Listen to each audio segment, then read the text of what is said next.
Qu'est-ce que l'Église? Ce que Dieu a en vue, ce n'est pas le christianisme. Les églises chrétiennes, en tant que centre organisé, ne sont pas plus dans sa pensée que la propagande systématique en faveur de la doctrine et de l'activité chrétienne.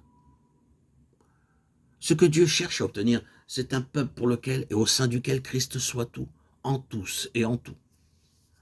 La voilà l'Église. Il nous faut réviser nos idées.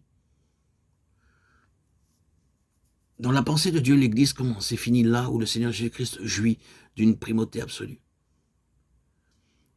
Et la constante préoccupation de Dieu est de grouper ceux de son peuple qui lui paraissent les plus susceptibles de mettre cette pensée à exécution.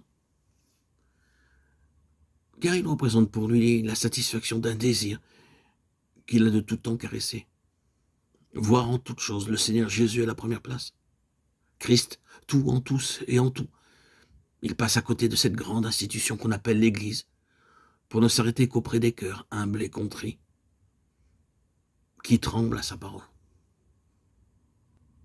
dont l'adoration est concentrée sur le Seigneur Jésus, à l'exclusion de tout autre objet de culte, et dont le cœur s'élève continuellement à lui. C'est cela qui satisfait le cœur de Dieu. C'est pour lui la réponse à son soupir de tous les temps. Regardez le texte Colossiens 3,11, où il n'y a ni juif, ni grec, ni circoncis, ni incirconcis, ni barbare, ni scythe, ni esclave, ni homme libre, mais Christ est tout et en tous, où on a revêtu l'homme nouveau qui se renouvelle dans la connaissance selon l'image du ciel qui l'a créé. L'originalité établie entre les versets 10 et 11 par une coordination difficile à rendre en français et une relation beaucoup plus étroite qui n'y paraît dans nos versions. On peut traduire « Vous avez revêtu le nouvel homme qui se renouvelle à l'image de son Créateur et parvint à réaliser l'état où il n'y a ni juif ni grec. »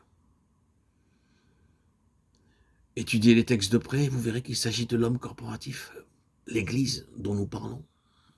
Voilà l'Église, le corps de Christ, qui est, pour citer un autre passage, la plénitude de celui qui remplit tout en tous. Éphésiens 1, 23. Là, dans cet homme corporatif, grec et juif ne peuvent pas coexister. Remarquez les termes, il n'est pas dit que le grec et le juif fraternisent dans une communion bénie. Non, non, les nationalités ne sont pas représentées dans l'Église. Elles ont cessé d'exister. Là, et ce qu'on a maintenant, c'est une création spirituelle nouvelle, foncièrement une, un homme nouveau, où il n'y a ni grec, ni juif, ni esclave, ni homme libre, où toutes les distinctions terrestres sont tombées et disparues pour toujours. Un seul homme nouveau. Éphésiens 2,15. Le bras droit n'est pas juif et le gauche grec. Non, non. Ils ne sont plus ni le juif ni le grec. C'est un seul homme nouveau.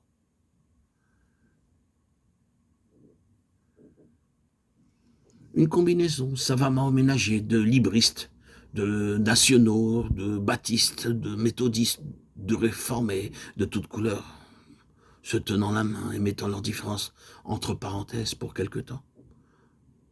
Ce n'est pas l'Église, cela. Ce n'est pas en cachant provisoirement son particularisme qu'on rend manifeste l'Église véritable. L'Église est là où ces choses n'existent plus. Un seul corps, un seul esprit. Christ tout et en tous. Réalisez-le et vous avez l'Église. Appelez n'importe quoi d'autre, l'Église, vous n'aurez qu'une contradiction si vous n'avez pas cela. C'est la pierre de touche.